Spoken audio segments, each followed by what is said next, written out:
ആരോപണങ്ങളിൽ ഇപ്പോൾ പ്രതികരിക്കാനില്ലെന്ന് നടൻ സിദ്ദിഖ്. ആരോഗ്യാവസ്ഥ മോശമെന്നും സിദ്ദിഖ് മാധ്യമങ്ങളോട് പറഞ്ഞു.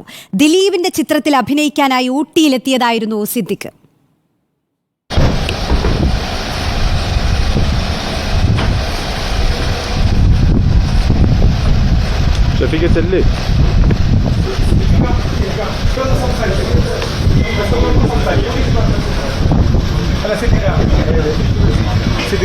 അതായത് നേരത്തെ ടെലിയിൽ പറഞ്ഞ കാര്യങ്ങൾ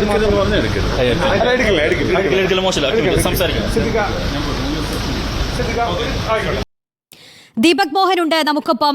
ദീപക്, ഈ കുറ്റാരോപിതർക്ക് സിനിമയും ഷൂട്ടിങ്ങും ഒക്കെ ഉണ്ട് എന്ന് ഇരകൾ തന്നെ നമുക്ക് മുന്നിൽ വന്നു നിന്ന് പറയുന്ന ഒരു സാഹചര്യമായിരുന്നു കഴിഞ്ഞ ദിവസങ്ങളിലൊക്കെ നമ്മൾ കണ്ടത്. എന്തായിരുന്നു ഈ സിദ്ദിഖിന്റെ ഒരു പ്രതികരണം? ഒന്നും പ്രതികരിച്ചില്ല അല്ലേ? റോഷ്നി പറഞ്ഞതുപോലെ തന്നെയാണ് AMMAയുടെ ജനറൽ സെക്രട്ടറി സ്ഥാനം രാജിവെച്ചതിന് ശേഷം ഇന്ന് മാധ്യമങ്ങളോട് പ്രതികരിക്കാൻ നടൻ സിദ്ദിഖ് തയ്യാറായില്ല.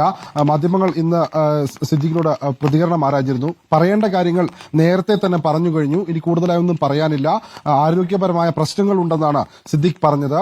സിദ്ദിഖ് ഇപ്പോൾ ഊട്ടിയിലാണ്. ദിലീപ് നിർമ്മിക്കുന്ന ഒരു ചിത്രത്തിന്റെ ഷൂട്ടിങ്ങുമായി ബന്ധപ്പെട്ടാണ് സിദ്ദിഖ് ഇവിടെ എത്തിയിട്ടുള്ളത്. 2 ദിവസമായി ഊട്ടിയിൽ ചിത്രീകരണത്തിലായിരുന്നു. എന്നാൽ ഇന്ന് ഷൂട്ടിംഗ് നിർത്തിവച്ചിരിക്കുകയാണ്. നാളെയോടുകൂടി സിദ്ദിഖ് കൊച്ചിയിലേക്ക് മടങ്ങും എന്നാണ് അറിഞ്ഞത്. നിലവിൽ ഊട്ടിയിലെ ഒരു ഹോട്ടലിലാണ് സിദ്ദിഖ് താമസിക്കുന്നത്. മാധ്യമങ്ങൾ തുടരെ ചോദ്യങ്ങൾ ചോദിച്ചെങ്കിലും സിദ്ദിഖ് പ്രതികരണത്തിന് തയ്യാറായില്ല. നേരത്തെ പറഞ്ഞതിനാൽ തന്നെ കൂടുതലായി ഒന്നും പറയാനില്ല, ആരോഗ്യ പ്രശ്നങ്ങളുണ്ടെന്ന് മാത്രമായിരുന്നു സിദ്ദിഖിന്റെ മറുപടി. ഏതായാലും നാളെ രാവിലെയോടുകൂടിയാണ് സിദ്ദിഖ് നാട്ടിലേക്ക് മടങ്ങുക. റോഷ്നി. ശരി.